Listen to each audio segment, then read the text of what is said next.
तुम्हारे पास तो केवल यही विकल्प है कि तुम क्या करो या क्या ना करो, परंतु परिणाम तुम्हारे वश में नहीं है पार्थ। कर्म फल तुम्हारे वश में नहीं है। तुम्हारे अधिकार की सीमा इस विकल्प पर समाप्त हो जाती है कि तुम युद्ध करोगे या नहीं करोगे, किंतु युद्ध का परिणाम तुम्हारे हाथ में नहीं है। यदि तुम विजय चाहो भी तो यह आवश्यक नहीं कि विजय तुम्हारी ही हो जाए, तुम्हारी पराजय भी हो सकती है। किंतु यदि तुम विजय से मोहित नहीं होगे तो पराजय से भी नहीं घबराओगे।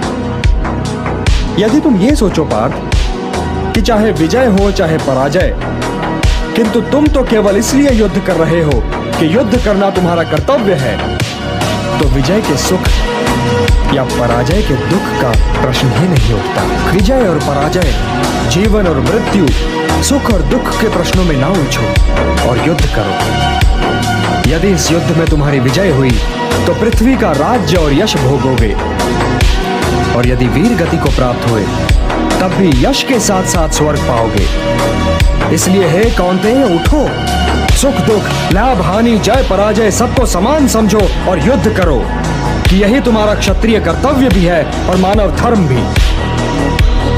और जो न विजय से सुखी हो और न पराजय से दुखी, वही स्थित प्रज्ञ है, यही कर्म योग है। तुम सर्वश्रेष्ठ धनुर्धर हो, परंतु यदि तुम्हारा आखेट तनिक भी इधर से उधर हो जाए तो तुम चूक जाओगे। तुम्हारा अधिकार तुम्हारे बाण संधान पर है, तुम्हारा अधिकार तुम्हारी दृष्टि पर है, परंतु उस मृग पर तुम्हारा कोई अधिकार नहीं जिसकी ओर तुम बाण चला रहे हो।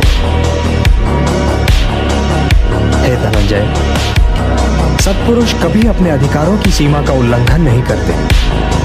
अर्थात अपने कर्म में स्थिर रहो पार्थ, स्थिर रहो, क्योंकि कर्म की कुशलता का ही नाम योग है।